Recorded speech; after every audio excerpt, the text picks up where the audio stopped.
그리고 우리 주님께서 천사장의 소리와 하나님의 나팔로 친히 강림하신다고 했습니다. 그 강림하심이 바로 도적같이, 즉 아무도 모르게 잠자는 사이에 도둑이 들어와서 훔쳐간다고 하는 거 알으면 다 단속으로지요. 누가 그 도둑 들어와서 훔쳐가라고 할 사람이 있습니까? 마찬가지로 우리가 준비하지 않으면 안 된다 하는 겁니다. 준비 없이 이 세상 떠나는 사람들이 얼마나 많이 있습니까? 미국의 그 유명한 케네디 대통령은 차기 대통령 선거에 당선되기 위해서 선거 유세차 달라스라고 하는 그 도시에 갔다가 그만 괴한의 총탄에 맞아서 죽고 말았어요. 세상에 그가 죽는다고 하는 것은 그 본인도 몰랐고 제크린 여사도 몰랐고 온 세상 사람 다 몰랐어요. 온 세상이 다 충격에 빠졌습니다. 괴한이 당신을 죽이려고 한다고 하면 거기 갔겠어요? 세상에 그 일만 있습니까? 지난 4일 서울 잠원동에서 철거하는 건물이 무너져 가지고 그 밑에 신호 대기 중이던 이 차량 3대에 덮치는 바람에 3명이 부상당하고 1명이 죽었는데 그 죽은 1명은 얼마 후에 결혼할 신랑 신부였습니다. 근데 신부가 죽었어요. 신랑은 중상을 입고 차량 대기하고 있는데 천장이 이 벽이 무너져서 덮쳐가지고 죽을 줄 그 누가 알았겠습니까? 사람들은 뭐 죽을 때 자기 부인 치마 잡고 올라간다고 그러는데 웃기는 소리 하지 마요. 죽는 날을 알으면 얼마나 좋겠어요. 그뿐입니까? 이 헝가리 유람선을 타고 구경하던 우리 관람객 31명이 크루조선이 갑자기 와서 덮치는 바람에 단 7초 만에 7명 살고 나머지는 다 여러분 그 당시에 이 관람객들 중에서 물론 예수 믿고 회개하고 주님 영접한 사람도 있겠지만은 이런 비극이 비일비재합니다. 언제 어느 때 누구에게 닥칠지 몰라요. 꼭 드라마에서 있는 일이 우리의 현실로 닥칠 때가 많이 있다는 것입니다. 어떻게 단 7초 만에 11명이 수장이 됐느냐 말이에요. 안타까운 일입니다. 그러므로 우리 주님이 다시 오신다고 하는 그 말씀은 더딘 말씀이 아니고 언젠가 갑자기 오실 것이기 때문에 항상 우리들은 주님을 맞이할 준비를 하고 살아야 된다는 것입니다. 그래서 세 번째는 주님의 재림을 사모하고 준비하는 사람이 되어야 된다고 말씀하고 있어요. 여기 11절 12절의 말씀에 보면 다 같이요.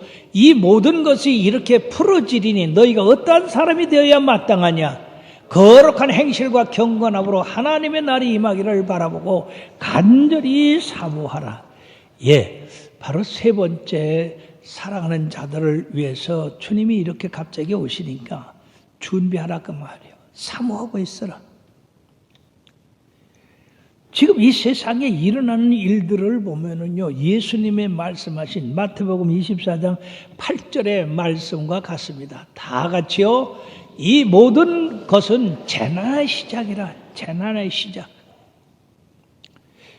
예수님이 갑자기 오시지만은, 그러나 무화과 잎의 비유를 들으셔서 그 잎이 푸르고 지나게 되면 여름이 온 줄 알아 하신 것처럼 이 세대를 분별할 줄 아는 지혜를 우리들에게 주셨는데 바로 그 지혜 주신 것 가운데 재난의 시작이라고 말씀하신 이 말씀, 지금 말이에요. 적그리스도가 얼마나 많고 거짓 교사들이 얼마나 많이 있고 지금 첫째 전쟁이 있고 이 전쟁은 지금 우리나라도 지금 그 상황에 있고 우리 전쟁 끝난 게 아니거든요. 첫째 기근과 그리고 재난 그리고 화산 폭발 이런 것들이 지금 그대로 나타나고 있습니다. 저 서부 유럽에 때아는 폭염이 있어가지고 많은 사람이 이 더위 때문에 죽었는데 불란서라고 하는 나라는 45.9도의 날씨였기 때문에 많은 사람이 죽고 그 다음에 인도 같은 데는요 이게 48도에서 50도의 이 기온이 올라가서 100여 명이 그냥 더위에 죽었대요. 우리나라는 어떻습니까? 우리나라도 6월 달에 이렇게 더운 일이 없었는데 엄청난 더위를 가져왔습니다. 거기에다가 멕시코 제2 도시인 구알라 납다라고 하는 그 500만이 사는 도시에 갑자기 폭풍우와 그리고 우박이 떨어졌는데 우박이 어느 만치 떨어졌냐? 2m 높이까지 떨어졌대요. 그래 집이 한 200채가 부서졌고 차량이 한 50대가 부서졌대요. 이거 상상도 못할 일이 벌어지고 있습니다. 여러분 우리가 계시록을 읽어보면요 더 놀라운 사실은 말세에 이 시멘트 한 푸대 있잖아요. 그만한 우박이 떨어진대요. 그런 우박 맞고 살 사람이 있어요? 그 전에 우리가 들림을 받아야 될 줄 믿습니다. 그러므로 준비된 삶을 사는 사람만이 우리가 주님 맞을 수 있는데 주님께서도 이 말세에 대한 말씀을 하시면서 마태복음 24장 33절에는 다 같이요. 이와 같이 너희도 이 모든 일을 보거든 인자가 가까이 곧 문 앞에 이른 줄 알라. 그러므로 깨어 있으라. 여러모로 너희도 준비하고 있으라. 생각하지 않은 때에 인자가 오르라고 이렇게 말씀하고 있습니다. 그러므로 지금은 자다가 깰 때요. 기도할 때입니다. 그러나 준비한 사람들, 그 사람들은 주님 오실 때 다 들림을 받는데 어떤 사람들이냐? 바로 주님 앞에 점도 없고 흠도 없이 평강 가운데 서는 사람들, 즉 거룩한 행실과 경건한 삶을 사는 사람들이 주님 나라에 들어간다는 것입니다. 그들은 바로 주님의 약속대로 새 하늘과 새 땅이 있는 곳에 들어가는데 그 새 하늘과 새 땅은 이 세상 것과 전혀 다른 세상입니다. 바로 계시록 22장 1절에서 5절에 말씀해 보면 다 같이요. 또 그가 수정같이 맑은 생명수의 강을 내게 보이니 하나님과 및 어린 양의 보좌로부터 나와서 길 가운데로 흐르더라. 강 좌우에 생명나무가 있어 12가지 열매를 맺되 달마다 그 열매를 맺고 그 나무 잎사귀들은 만국을 치료하기 위해서 있더라. 다시 저주가 없으며 하나님과 그 어린 양의 보좌가 그 가운데 있으리니 그의 종들이 그를 섬기며 그의 얼굴을 볼 터이요 그의 아들도 이름도 그 위에 있으리라. 다시 밤이 없겠고 등불과 햇빛이 쓸데없으니 이는 주 하나님이 그들에게 비추심이라. 그들이 세세토록 왕노를 하리라. 아멘. 놀랍잖아요. 지금 우리가 세상에서 고달프고 수고롭고 병도 들고 쇠약해지고 그런데 주님 오실 때 우리가 다 틀림 받아가지고 세세토록 왕도를 탄답니다. 사랑하는 여러분, 주님 재림을 소망하시길 바랍니다. 그리고 준비할 수 있어야 돼요. 준비되지 않은 사람은 안 됩니다. 가끔 신방하다 보면요, 목사님 잠시만요 들었지 말려. 그래, 왜 그러냐니까 아직 안 치웠디야. 또 어떤 사람은 또 누가 물어, 아이고 세수도 안 했는데.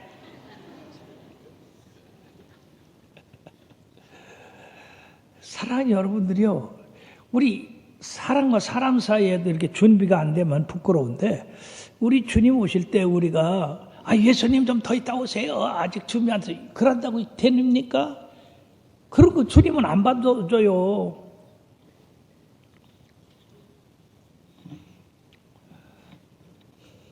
우리가 이러한 육신을 가진 거 여러분 새롭게 되기를 원하지 않습니까? 썩어질 것이 썩지 않음을 있겠고, 욕된 것이 영광된 것으로, 육신의 것이 신령한 것으로, 약한 것이 강한 것으로, 그때는 그렇게 변화될 줄 믿습니다. 그러니까 우리가 항상 준비하고 살아야 돼요. 저 태평양 한가운데 조그만 한 섬이 있습니다. 근데 이 섬에는 특별한 전통이 있어요. 그게 뭐냐면은 항해를 하다가 배가 파손된다든지 해가지고 거기 오는 사람 있으면 그 사람을 1년 동안 그 섬에 왕으로 세운대요. 왕으로 세우는데 그 사람이 도착한 그 널판지면 널판지, 또 헤엄쳐 왔으면 헤엄친 대로 그대로 온 대로 1년 후에는 보낸답니다. 자, 그런데 어떤 사람이 배가 파손돼서 이 스티로폴, 냉장고용 스티로폴을 끌어안고 거기에 도착했어요. 그랬더니 그 섬 사람들이 다 나와서 환영을 하면서 옷을 홀딱 벗기고 스티로폴은 한쪽에다 잘 보관시키고, 당신이 오늘부터 이 섬의 왕이요. 그래. 깜짝 놀래가지고 좋아했는데, 아무래도 그러고 왕이요 했는데 1년 후에는 당신이 온 대로 가야 됩니다. 그래, 이상해서 그럼 내 앞에 온 사람이 없습니까? 2명 있대요. 한 사람은 널판지를 끌어안고 와서 살아났는데, 그 사람은 어떻게 됐습니까? 이 사람이 왕으로 세웠더니 1년 동안에 그냥 집을 짓게 하고, 그리고 이 보물들을 다 끌어갖고 집에다가 모아놓고 1년 동안 그 일을 했습니다. 그 다음에 어떻게 됐습니까? 이 사람이 1년 후에 이제 널판지 타고 왔으니까 널판지 태워서 내보냈지요. 그랬더니 얼마 못 가서 파도에 빠져 죽었대요. 그 다음에 또 없습니까? 한 사람이 있어요. 예, 한 사람은 어떻게 왔습니까? 헤엄쳐 왔습니다. 그래서 그를 1년 동안 왕으로 삼았더니, 이 사람은 참, 먼저 사람은 참 바보다. 그거 집 가져가지도 못하고 보물 가져가도 못하는 걸 뭘 그렇게 열심히 했냐. 실컷 먹기나 하자. 그러고 섬을 돌아다니면서 1년 동안 실컷 먹었대요. 그리고 이제 1년이 돼서 섬에서 이제 나가라고 해가지고 나갔는데 너무 많이 먹어서 헤엄도 못 치고 조금 가다 빠져 죽었대요. 가만히 생각하니까 집을 져도 소용도 없고, 보물을 쌓아도 소용이 없고, 실컷 먹어도 소용이 없고, 1년 후엔 죽는 거야. 그러니까 어떻게 하면 살까 생각을 하다가 그 앞바다를 보니까 거기에 또 무인도가 조그만 게 하나 있더라요. 저게 뭐냐? 그러니까 작은 섬인데 그건 사람이 살지 않습니다. 그러면 내가 명하노라. 자, 저 섬에다가 샘을 파라. 그래서 샘을 파서 물이 나오겠어요. 그 다음에 집을 져라. 집을 잘 졌어. 그 집에다 먹을 걸 잔뜩 갖다 쌓아라. 갖다 쌓아. 그리고 정원을 꾸미고 거기를 농사 짓도록 계단을 해라. 그리고 1년 동안에 그 일을 했어요.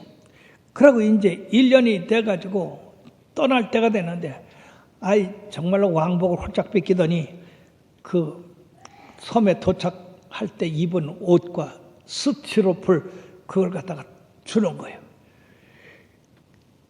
그래서 이 사람은 지혜로운 사람이라 1년 동안 자기가 어떻게 하면 사는가 그거를 연구를 해서 그 스티로폴을 끌어안고 열심히 헤엄쳐 가서 그 무인도에 아주 살게 해놨잖아요. 그래 거기서 잘 살았대요. 몰라 지금도 사는지. 우리가 이 재미난 얘기 가운데 준비된 삶을 사는 사람은 살지만은 미련하게 내일 죽을 거니 먹고 마시자 하는 사람은 다 죽고 말았어요. 우리 예수 믿는 사람들은 하늘나라가 있어요. 우리의 육신의 장막집이 무너지면 손으로 짓지 아니하는 영원한 집이 우리를 위하여 예비되어 있습니다. 그렇기 때문에 지혜로운 크리스찬은 마태복음 6장 20절 21절에 다 같이요. 오직 너희를 위하여 보물을 하늘에 쌓아두라. 거기는 좀이나 덕록이 해하지 못하며 도둑이 구멍을 뚫지도 못하고 도둑질도 못하느니라. 네 보물이 있는 그곳에는 네 마음도 있다. 우리의 보물은 하늘에 있거든요. 그러니까 하늘에다가 우리가 열심히 이제 재료를 올려 보내야 돼요.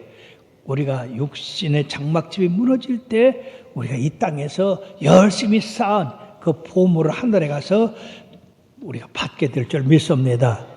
그러니까 여러분들이 세상에다 정을 두지 마십시오. 지금 텔레비나 라디오나 뭐든지 그냥 먹고 마시고 쓰는 거. 왜 놈의 음식하는 그 요리는 왜 이렇게 많이 나와? 그저 그냥 하도 먹어가지고 그냥 돼지같이 뚱뚱한 사람들이 나와가지고 그렇게 요리를 잘하는데, 여러분 먹는 거 좋죠. 먹는 거 좋아. 우리 하나님의 나라는 먹고 마시는 데 있지 않습니다. 따라합시다. 하나님의 나라는 먹고 마시는 데 있지 않다. 우리의 나라는 하늘나라에 있어요. 그러니까 이 땅에서 열심히 쌓지 않으면 여러분들 참으로 하늘나라 못 들어갈 수도 있고 불쌍한 사람이 될 수도 있는 겁니다. 끝으로 그리스도 안에서 은혜 가운데 지식과 함께 자라가라고 이렇게 말씀하고 있습니다. 즉 우리들이 이 땅에서 전심전력을 다해서 성장하는 크리스찬이 돼야 된다는 얘기죠. 참 너무나 놀라운 것은 우리 자녀들이 키가 크지 않으면은요 걱정이 돼요. 우리 김창식 목사랑 김평강 선교사가 좀 짧지요, 그죠? 근데 자기들은 이제 이미 그렇게 태어났으니까 그 아들, 딸이 자기들 같이 되면 이 현대 사회에서 큰일 났단 그 말이야. 그래서 엎드릴 때마다 아들 크게 해달라고 하고 딸 크게 해달라고 하고 해가지고 저 원만치 컸어요, 그죠?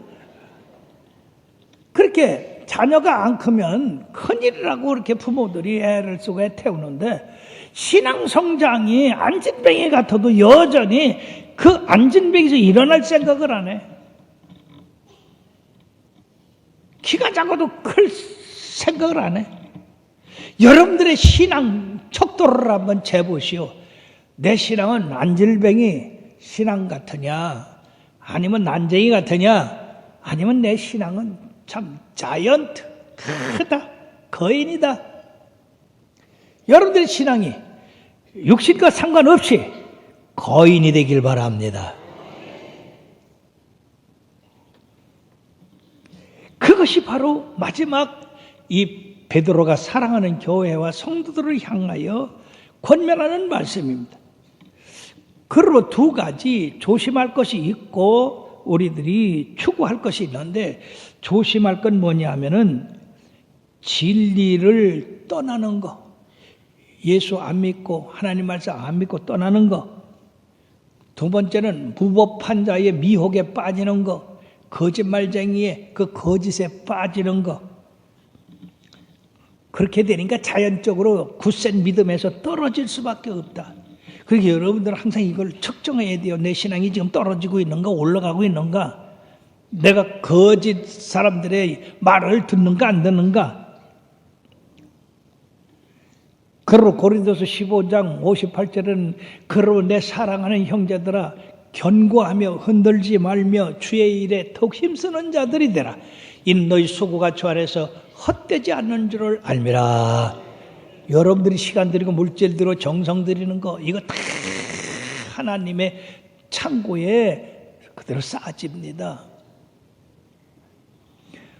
그 두 번째 추구해야 될 것이 뭐냐? 은혜가 자라가야 된다. 바울 사도는 고린도 15장 10절에 나의 나된 것은 하나님의 은혜라. 그래서 이 은혜가 자꾸 자라가야 돼. 아이고 하나님께서 이런 것도 은혜 주셨네, 저런 것도 은혜 주셨네. 아이고 이것도 주시고 저것도 주시고.